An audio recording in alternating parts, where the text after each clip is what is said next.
Hello friends, welcome to my channel Novatech Videos, and in this video we will learn how we can configure the certificate authority. And in the previous video we have seen what is CA and how we can install it on server 2019. So let's move on. So you can see here I am getting one notification because I already installed the CA role on the server, but the configuration is pending. So let's start the configuration. So we have to click on this, and you can see post deployment configuration authority. Okay, configuration and configuration active directory certificate services on destination server. So this is the destination server.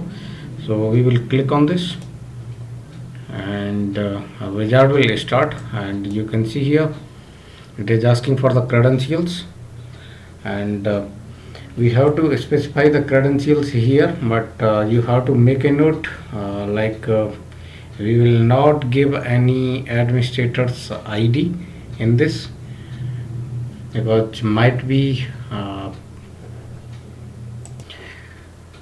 you need to change the password. So it is always good to have a dedicated account for certificate authority. If not, then administrator is fine, and make sure we are not frequently changing this password, okay, because this many roles or related services will be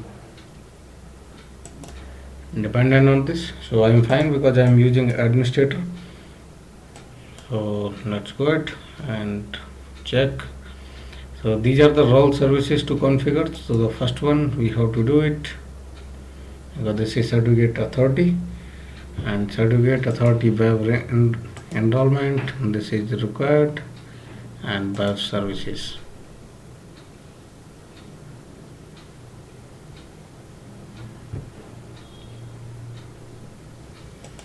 Okay, so both the services cannot be installed. I will go with the web service. Okay, so this is prompting actually not to install the certificate enrollment web service, this service, and it's saying first we have to complete the wizard or the configuration of certificate authority, and then we can install it. So anyways, let's click on that and next, and here we have two options available. As you can see, this is already the radio button is checked, and that is enterprise CA, and we have one more option, standalone CA.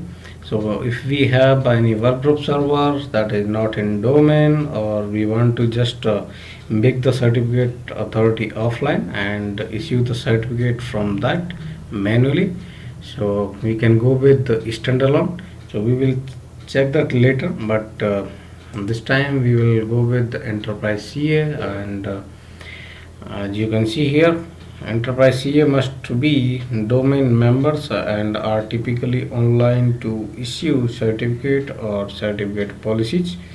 Okay, so click on next, and here again we have two options. So the first one is root CA, and the second one is subordinate CA. So root CA. So root CA is the primary CA, and this will be the CA which can issue the certificate directly to the clients in a PKI hierarchy. But instead of that, subordinate CA, that is one more CA. So that will be again the hierarchy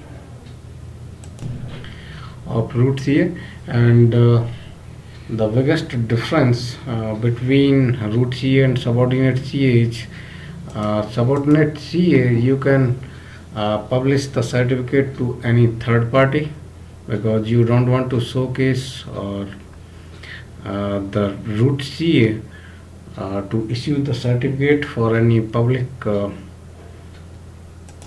service. So it is good to have the subordinate CA in that case, and since this is going to use the same hierarchy of root CA. So let's click on root CA, because this is my primary certificate authority server, and click on next. So we have two options again available here: create a new private key and use existing private key. So this is going to generate a new key, because this is my first CA and root CA. So I will go with the create a new private key, but if you are restoring from the backup, you have to use or the second option, or if you have already the key available, then you will go with the second option. So I'll create a new key in this case, because this is my root CA. Let's click on next, and now it is asking me to specify the cryptographic options. So the length what should be, and cryptographer provider we have to select. So here so many cryptographers are available, and I'll go with the default one. I need the SH256 algorithm in this for this CA. So let's click on next.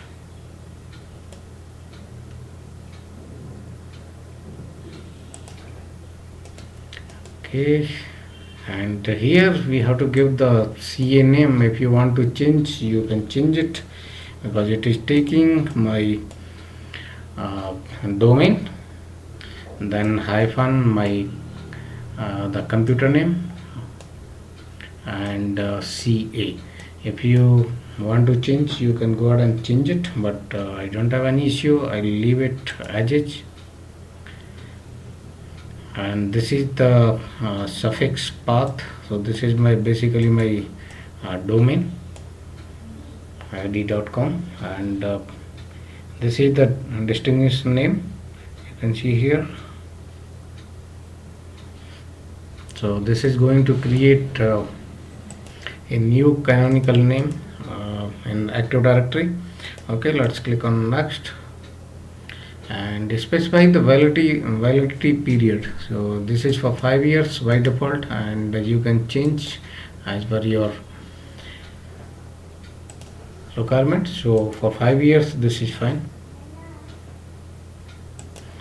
and now let's click on. So if you want for 10 years, you can make it for 10 years. So I'll leave it as default. Let's click on next, and this is the database. So the database location, here are the logs, and the database is going to store. So that is default drive. And if you want to change the path, yes, you can change the path. So since this is my test infra, so I leave it as is, and let's click on next. And this is the summary. So what and all we have opted for. So this is enterprise CA, and this is cryptographic RSA I have selected, and hash algorithm I have SHA-256, and the length of key, that is 2048. Allow administrator interaction disabled, and certificate validity period, CN and database and log. And now we have to click on configure. So let's click on configure. So it will start the configuration.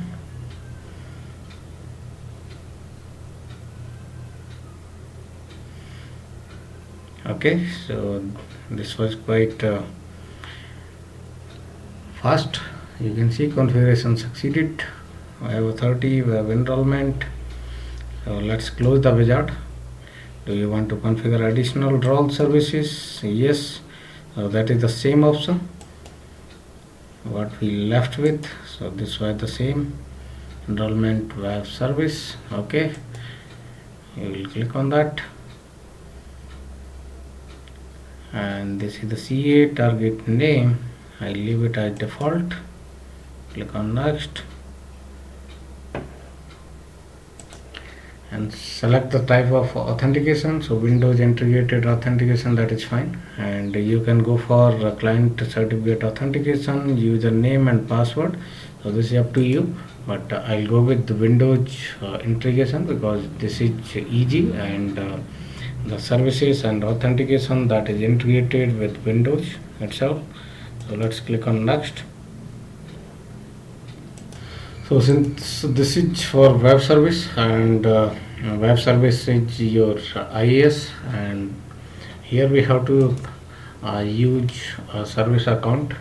So that service account should be a member of IIS users. So let me show you here, because I am going to use administrator only. So here you can see this is the group, and let me verify administrator is not member of this. So let me add status, so it will be able to fetch or use the web services. So let me click on that. It is asking for credential administrator. So this is the additional configuration for web service. So I'm going to use administrator and my password. Okay, let's click on that. Okay, it will throw the error if you are not member of this group. Okay, let's click on next and choose and registering certificate for SSL encryption. Okay, this is fine, and also you can leave it for later, but I'll use an existing certificate. Okay, let's click on next and hit configuration. So this service Active Directory certificate services is configured, and also the web enrollment service is configured. Okay, let's close the wizard, and now let's open it. Certificate authority.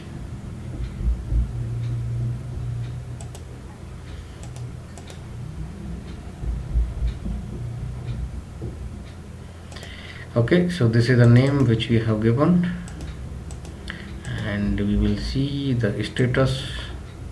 Revoked certificate, we don't have any. Issued certificate, we don't have any. Pending, and failed request, certificate template. So these are default templates. Let me show you the IIS also.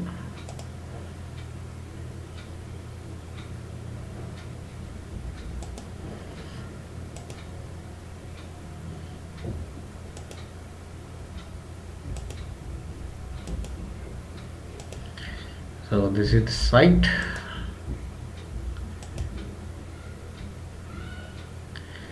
Okay, this was I think previously configured, so it is showing WSUS, but this is certificate. Let me start it, the default service.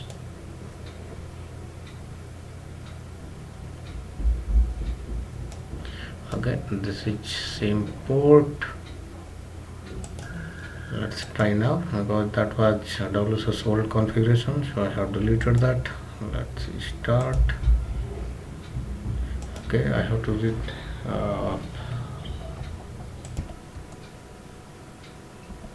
Okay, so the services is started, and basically the port 80 and 443 that was used by some other services, so I changed the port, and after that it is started. So in the next video we will learn more interesting things about certificate authority, and the certificate authority that is installed successfully on this server, and this is ready to use. So in the next videos you will see how we can issue the certificate from CA, and how we can create the template, and how we can use them. So that's it in this video, and hope you enjoyed this. Thanks for watching.